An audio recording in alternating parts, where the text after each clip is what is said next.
কাশ্মীরের পহেলগাঁও কাণ্ডে পাকিস্তানি হায়নাদের নৃশংস হামলার জেরে খুন হতে হয়েছিল নিরীহ ভারতীয়দের। সে ক্ষত গোটা দেশে আলোড়ন তৈরি করে। প্রতিশোধ নিতে অপারেশন সিঁদুর শুরু করে ভারতের কড়া দাওয়ায় নাস্তানাবুদ হয় পাকিস্তান। বেসামাল হয়ে ভারতের পায়ে ধরে পাকিস্তান চলে আসে সংঘর্ষ বিরতিতে।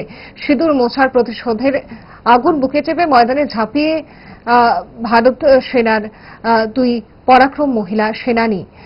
দুই মহিলার দাপটে ধরাশায়ী হতে বাধ্য হয় তস্কর পাকিস্তান। পরাক্রমী দুই মহিলার মঙ্গল কামনায় মাটির প্রদীপ জ্বালিয়ে তালতলা কালী মন্দিরে সমবেত হন স্থানীয় মহিলারা। শ্রদ্ধা জানান অপারেশন সিঁদুরের পরাক্রমী ওই দুই মহিলা কুশীলবদের। চলুন শুনি কি জানালেন সেই স্থানীয় মহিলারা। অনেকগুলি ঘটনাকে সামনে রেখে আজকে আমরা সবাই মায়ের মন্দিরে প্রার্থনা করতে এসেছি। গত 6 তারিখ রাত্রিবেলা, মধ্যরাত্রিবেলা, যখন পুরো ভারতবর্ষ ঘুমে আচ্ছন্ন ছিল, গভীর ঘুমে, তখন আমাদের মতন দুজন নারী শুধু জেগেছিলেন আমাদের সুরক্ষার জন্য।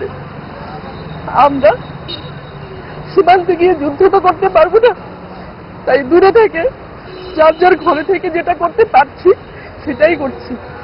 সেই নারীদের সম্মানার্থে, ওদেরকে সম্মান জানাতে আজকে আমরা মায়ের মন্দিরে এসেছি ওদের জন্য প্রার্থনা করতে। পাশাপাশি সীমান্তে যারা আমাদের ভারতীয় সেনাবাহিনীর ভাই বোনেরা যারা প্রতিনিয়ত আমাদের জন্য লড়ে যাচ্ছে, ভারত মাতার সম্মান রক্ষায় যারা লড়ে যাচ্ছে, তাদেরকে আমাদের সবার পক্ষ থেকে প্রণাম।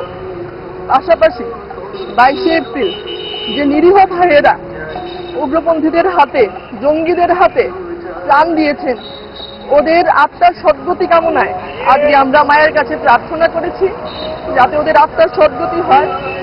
ওদের পরিবারের লোকজনকে যেন ঠাকুর শক্তি দেন, এই কঠিন সময়টা যেন ওরা পার করতে পারেন, আর ওরা যেন কখনোই ওদেরকে একা না ভাবেন। আমরা সবাই ওদের পাশে আছি। আপনারা শুধু আপনাদের সন্তান বা ভাই খোয়াননি, আমরা আমাদের ভাইকে খুঁজেছি। ভারত মাতার জয়, জয় হিন্দ। ফাস্ট ফুড তো ফাস্ট লাইফের একটা পার্ট, সো প্রবলেম তো হবেই, বাট আমার সলিউশন তারা 5 দশক ধরে গ্যাস, অম্বল ও পেটের সমস্যার একমাত্র সমাধান গ্যাস নল।